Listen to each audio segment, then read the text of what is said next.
في مساء يوم 6 أكتوبر سنة 1976 كان في حوالي 64 مليون أمريكي قاعدين قدام شاشات التلفزيون بيتفرجوا على المناظرة الرئاسية الثانية بين الرئيس الجمهوري جيرالد فورد اللي بيسعى للبقاء في البيت الأبيض وبين الديمقراطي جيمي كارتر الحاكم السابق لولاية جورجيا. كعادة المناظرات الرئاسية الأمريكية المناظرة دي كانت ساخنة جدا، وكارتر ما سابش فرصة لمهاجمة فورد قدام الناس إلا واستغلها. المهم في إطار المناظرة صحفي من نيويورك تايمز اسمه ماكس فرانكل وجه سؤال لكارتر وقال له: هل هيكون عندك مشكلة كرئيس لو غمضنا عينينا عن المقاطعة العربية لإسرائيل وللشركات الأمريكية اللي شغالة مع الإسرائيليين مقابل إن احنا تبقى علاقاتنا كويسة مع العرب؟ كارتر سخن وقال: يا جماعة، فورد العرب ضغطوا عليه وخضع عليهم، استسلم وسمح للدول العربية إنها تفرض مقاطعة على الشركات الأمريكية اللي بتعمل بيزنس مع إسرائيل. أنا لما أبقى الرئيس هعمل كل اللي أقدر عليه علشان أوقف المقاطعة العربية للشركات الأمريكية. فورد طبعا ما سكتش ورد عليه وقال له: على فكرة بقى، المقاطعة العربية بادئة من 1952،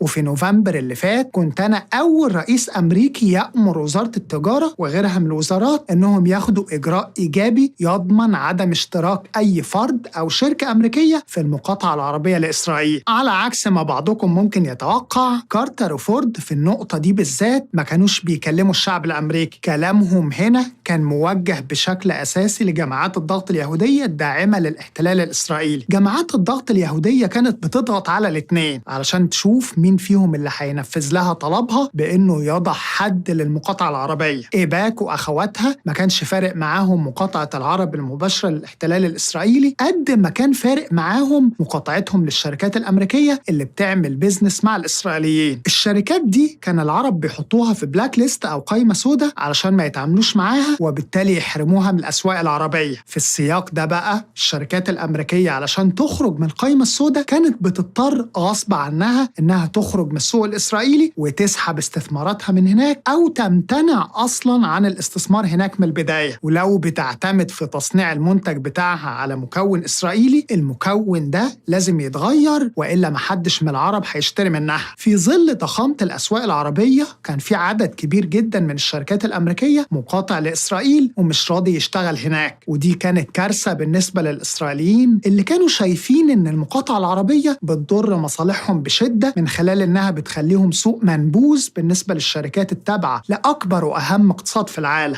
اللي كان بيحصل في السبعينات ده بيتكرر النهاردة ولكن بشكل مختلف. في حاليا دعوات مقاطعة في معظم الدول العربية والإسلامية للشركات التابعة لدول حليفة للاحتلال الإسرائيلي اللي بيقود حاليا عدوان مجرم على أهالينا في قطاع غزة. إيه هي قصة دعوات المقاطعة دي؟ وإزاي بتختلف عن حركات المقاطعة العربية في القرن اللي فات؟ وإزاي الناس تقدر تغير سلوك الشركات؟ والسؤال الأهم بقى، هو ليه الناس بتقاطع أصلا؟ دي عينة من الأسئلة اللي هنحاول نجاوب عليها مع بعض في حلقة النهاردة. أنا أشرف إبراهيم، ده المخبر الاقتصادي بلس.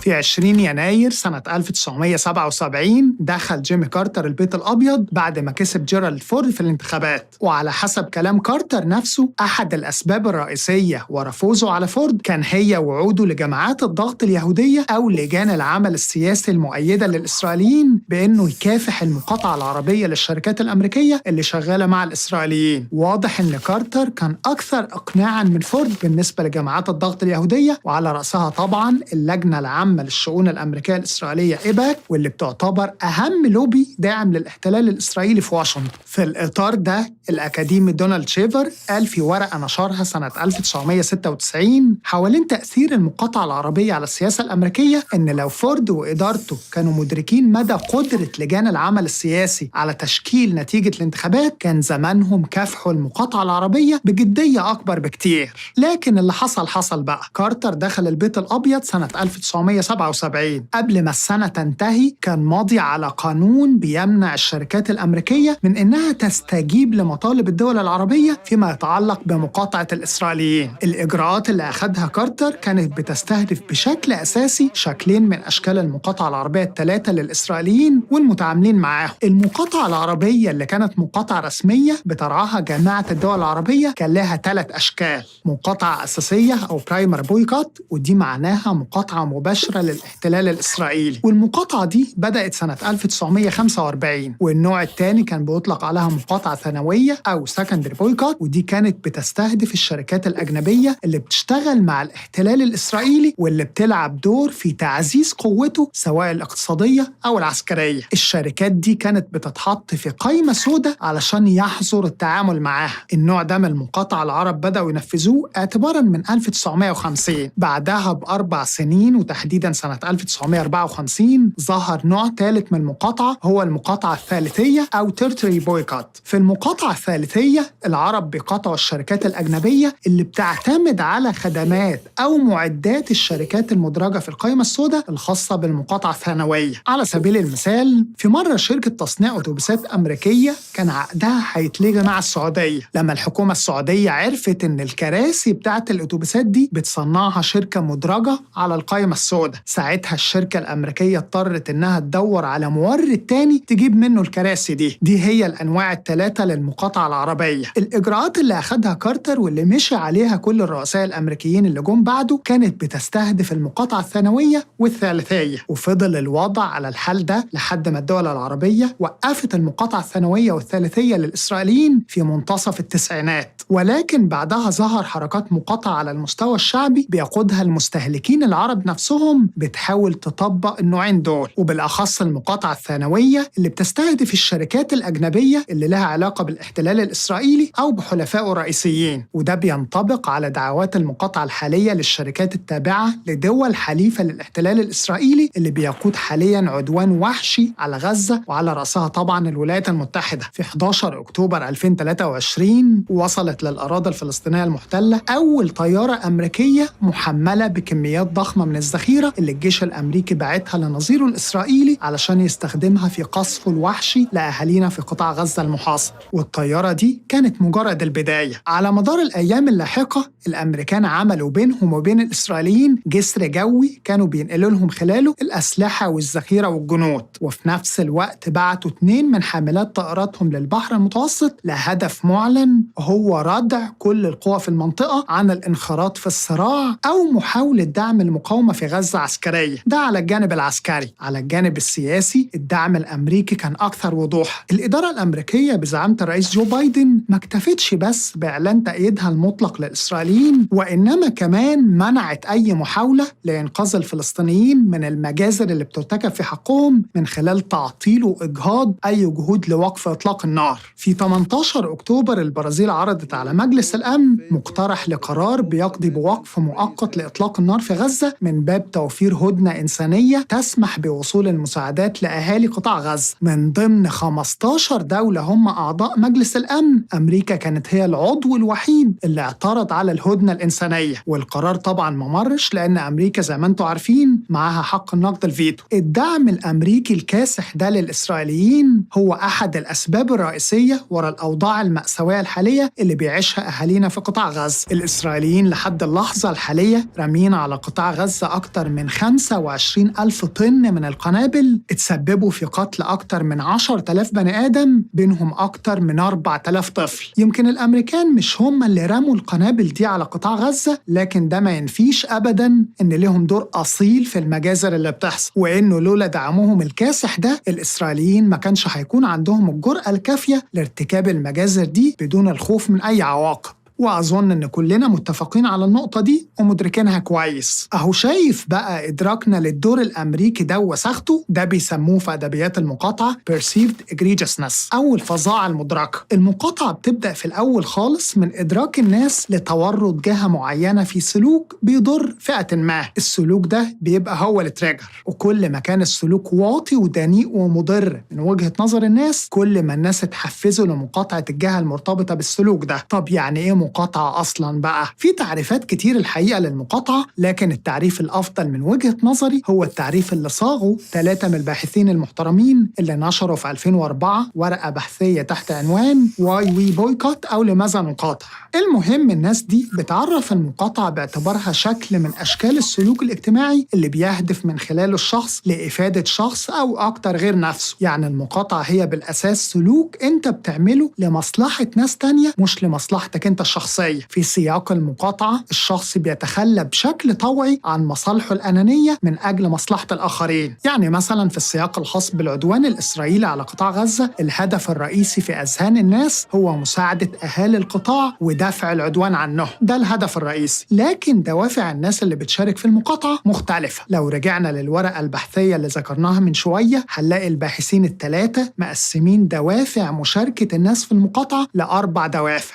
الدافع الأول هو الرغبة في إحداث فرق أو ميك ديفرنس. جزء كبير من المستهلكين لما بيقرر يشارك في المقاطعة بيكون الدافع الرئيسي ورا قراره هو إيمانه بأنه من خلال سلوكه ده هيقدر يغير سلوك الشركة، والعكس صحيح. بمعنى أن في ناس كتير مش بتشارك في المقاطعة لأنها شايفة نفسها أقل بكتير من أن قرارها الشخصي يكون له تأثير على سلوك الشركة المستهدفة بالمقاطعة، وبالتالي مفيش داعي للمقاطعة من وجهة نظرها. والحاصل على أرض الواقع هو أنه في بعض الأحيان بتكون المقاطعة مؤثرة بالفعل وبتغير سلوك الشركات، زي ما حصل مثلا مع أورنج الفرنسية اللي انسحبت من السوق الإسرائيلي في 2015 بسبب خوفها من تأثير المقاطعة. لكن برضو في ناس بتقاطع بغض النظر عن تأثير المقاطعة على أرض الواقع، لأن عندهم دوافع تانية شايفينها أهم، زي مثلا السلف انهانسمنت أو احترام الذات. في ناس كتير بتشارك في المقاطعة ومش مهتمة أبداً بفكرة هي مؤثرة ولا لأ،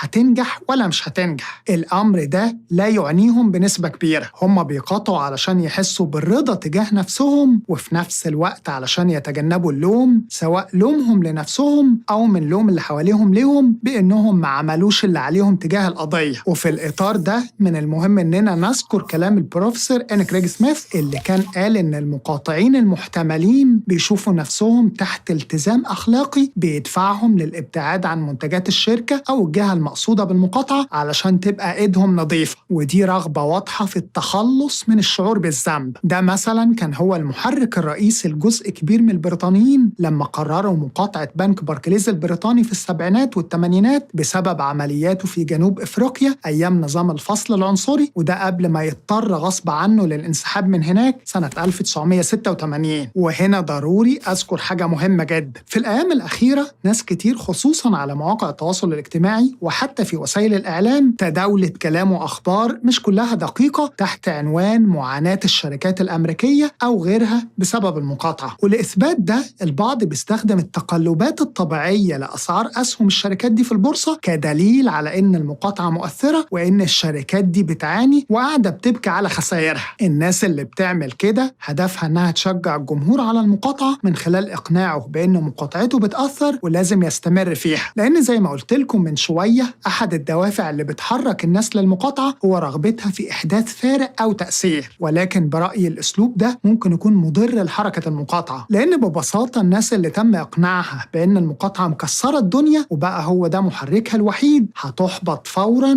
بمجرد ما تشك في أن الادعاءات دي مش دقيقة بنسبة 100%، وأن تراجع أسعار أسهم الشركات دي له أسباب تانية غير المقاطعة، وإن المقاطعة مثلا ممكن تكون مؤثرة ولكن أثرها لسه ما ظهرش، أو أثرها ظهر ولكن مش بالشكل اللي بيتم تهويله، أو حتى مش مؤثرة أصلا. وده يرجعني تاني لكلام كريغ سميث اللي بيشير للمقاطعة باعتبارها مورال أكت أو فعل أخلاقي. اللي بيحرك المستهلك أو المقاطع هنا هو ضميره وحسه الأخلاقي بالأساس. ده اللي بيدي المقاطع القوة بأنه يصمم على مقاطعة الشركة حتى لو هو الشخص الوحيد في العالم اللي هيعمل كده. هو في السياق ده محدش يختلف على انه كفرد ملوش تأثير على الأوضاع المالية للشركة المستهدفة، ولكن ده ما يفرقش معاه أبدا لأنه بيقاطع في المقام الأول إرضاء لضميره واحتراما لنفسه قبل أي شيء. حصل تأثير والمقاطعة كانت مؤثرة، خير وبركة. ما حصلش يبقى كسب احترامه لنفسه وتجنب الشعور بالذنب. لكن برضو ضروري نقول إن المقاطعين اللي بيحركهم احترامهم لنفسهم مفيش حاجة ممكن تأثر في عزيمتهم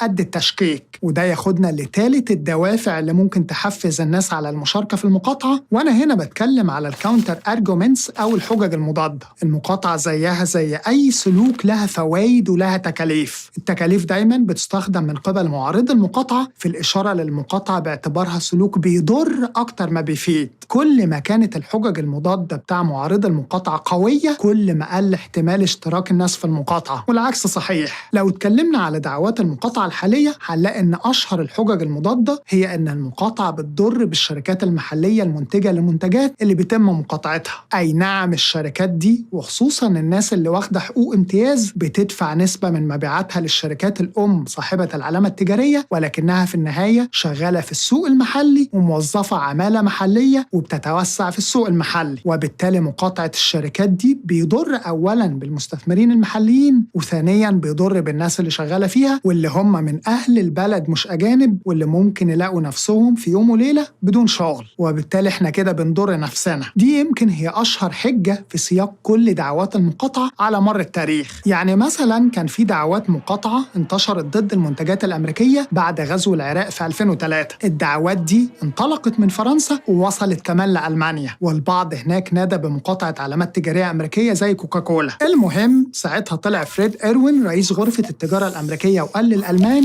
الكوكاكولا اللي في السوق الألماني دي بتتصنع عندنا هنا في ألمانيا بإيد عمالة ألمانية، والألمان اللي بيدعوا للمقاطعة دي مش بيضروا غير نفسهم. السؤال بقى، الحجة دي صحيحة ولا لا؟ والإجابة بصراحة هي إنها حجة صحيحة. بالفعل مقاطعة الشركات اللي بتنتج المنتجات اللي الناس قررت مقاطعتها مؤخرا بتأثر على الشركات دي بالسلب، وكمان بتأثر عليها أكتر بكتير من الشركة الأم صاحبة العلامة التجارية لو الموجود في السوق المحلي هو فرانشايز مش فرع أصلي تابع للشركة الأجنبية. ولو المقاطعة استمرت لفترة طويلة كان في مشاركة كبيرة من الناس فيها، الشركات المحلية اللي بتنتج المنتجات محل المقاطعة هتتأثر ماليا بالسلب، وممكن تضطر تسرح عمالة علشان تخفض تكاليف. لكن هنا في نقطة مهمة جدا، الاقتصاد بشكل عام مش هيتأثر لأن الطلب اللي الشركات دي خسرته ما طارش في الهواء، ده راح حتة تانية. وخلينا أوضحها لكم. بصوا يا جماعة، أنت كمستهلك في إطار المقاطعة بتقوم بفعلين في نفس الوقت. الفعل الأول هو فعل سلبي هو الامتناع عن الشراء من شركة معينة، والفعل التاني هو فعل إيجابي هو البحث عن بديل تاني مش محل مقاطعة علشان تشتريه. وغالبا الناس في السياق ده بتفضل المنتج المحلي الصرف. تفضيل المنتج المحلي والإقبال عليه بيساهم في زيادة مبيعات الشركات اللي بتنتجه. زيادة المبيعات وارتفاع حجم الطلب بيقود الشركات دي بشكل تلقائي لأنها تتوسع سواء في مرافق الإنتاج أو في التوظيف علشان تقدر تواكب الطلب. ده معناه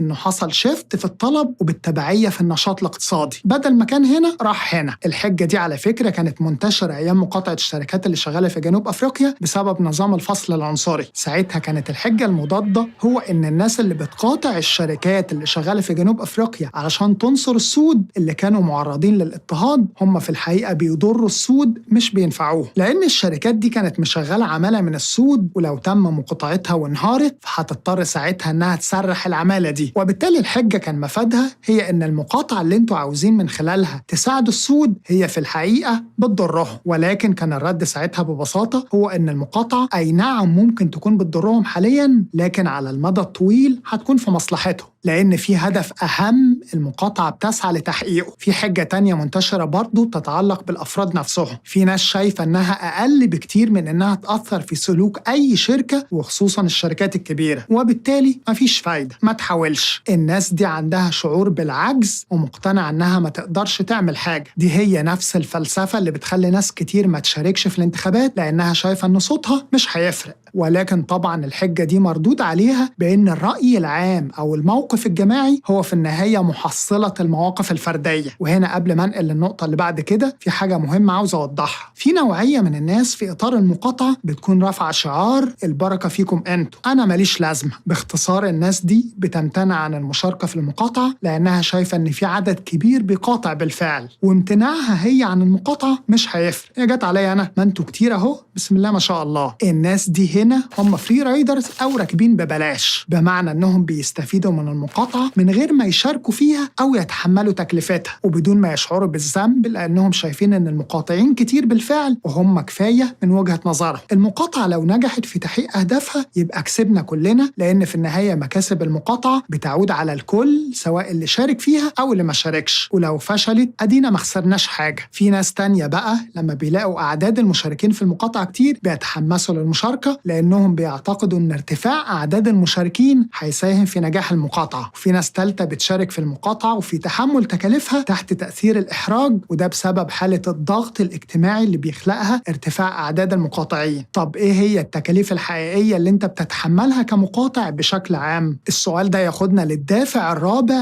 اللي بيحدد إذا كانت الناس هتشارك في المقاطعة ولا لأ، وأنا هنا بتكلم على الكونستريند كونسامشن أو الاستهلاك المقيد. دلوقتي انت لما تيجي تقول انا هقاطع المنتج الفلاني، فالتكلفة اللي انت بتتحملها ببساطة هي انك بتتخلى عن سلعتك المفضلة واللي صدفت انها السلعة محل المقاطعة. لما بتقرر انك تركن السلعة دي على جنب، فانت كده بتأيد نطاق الخيارات الاستهلاكية المتاحة قدامك، وكل ما كان في خيارات واسعة قدامك كل ما المقاطعة كانت سهلة عليك. على سبيل المثال لو افترضنا ان السلعة محل المقاطعة هي علاج بتنتجه شركة معينة ملوش بديل إلى حد كبير، في الحالة دي المستهلك اللي تقريبا ما عندوش خيارات هيمتنع بنسبة كبيرة عن المقاطعة. العكس بقى لو افترضنا ان الشيء محل المقاطعة هو أكل مثلا، مطعم بيتزا مثلا، هو يمكن يكون متميز في الأكلة دي وانت بتحب طعم الأكل عنده، لكن في النهاية في 1000 مطعم بيعمل بيتزا، وبالتالي المستهلك هنا يقدر يقاطع بسهولة لأن عنده خيارات بديلة كتير، والمقاطعة فعليا مش بتأيد نطاق استهلاكه. والخيارات دي غالبا هي خيارات محلية، واللجوء ليها هيشجع الصناعات المحلية زي ما حصل بالظبط في 2017 لما الصينيين قطعوا البضائع الكورية الجنوبية بسبب سماح الكوريين بنشر نظام الدفاع الصاروخي